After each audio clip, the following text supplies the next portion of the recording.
Founder Friday. So this week, I'm really going to put it out there. This is going to be a brutal reality check of lessons learned. So I'm really laying it out there in the hopes that just even one entrepreneur, one business owner will learn even just one thing and not have to make the mistakes that I've made. So in May of 2022, we were elated to get the news that we were approved for a very large grant. Actually, elated doesn't even do it justice. I literally cried, sobbed, because and good happy tears, because it was such an important thing for our mission and the impact that we could have on our communities. And then good feeling gone. So here we go. Lessons learned. First, a grant is not a loan, which is a good thing because it doesn't have to be paid back. However, there are costs associated with it. Grants are considered revenue, and for-profit companies pay taxes on revenue. Lesson number one.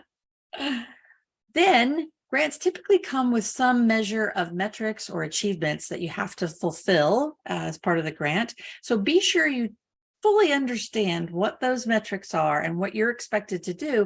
And on the flip side, if you've got expectations of the grantor, person giving you the money or the foundation giving you the money, make sure you understand if you've set proper expectations with them.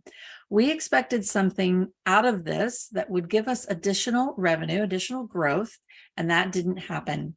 Lesson number two. But we didn't learn that lesson until we had already spent money on extra staff, additional staff, beefing up, of course, marketing, public relations. And I can't forget to tell you that we banked on that growth to the point of expanding our platform. Lesson number three. We also didn't utilize our board or any of our advisors. So this is really the biggest one. We didn't sit down with any of our advisors or our board and carefully think about, even before we got the grant, or thinking through these decisions. So lesson number four, costly lessons that we are still paying for a year later. So entrepreneurship and business ownership is not a cakewalk, particularly building a brand new business from scratch in an industry that has done the things the same way for decades.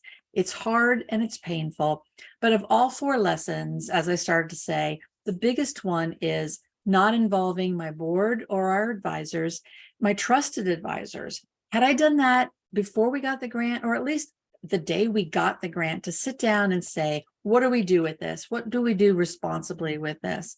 Had I done that, I certainly wouldn't be paying dearly for those other lessons. So if you don't have an active board or trusted advisors or mentors or peers even that you could trust to talk with and ask these hard questions, go now, go find them. Build that trusted area that you can ask those hard questions and make sure that you're building the proper foundation for your business, not on shaky ground, not on rocks that are going to tumble, but you're building that foundation so that you don't have to learn lessons the wrong way. But we are still here, we are still standing, and we've got more great news to come. So see you next week.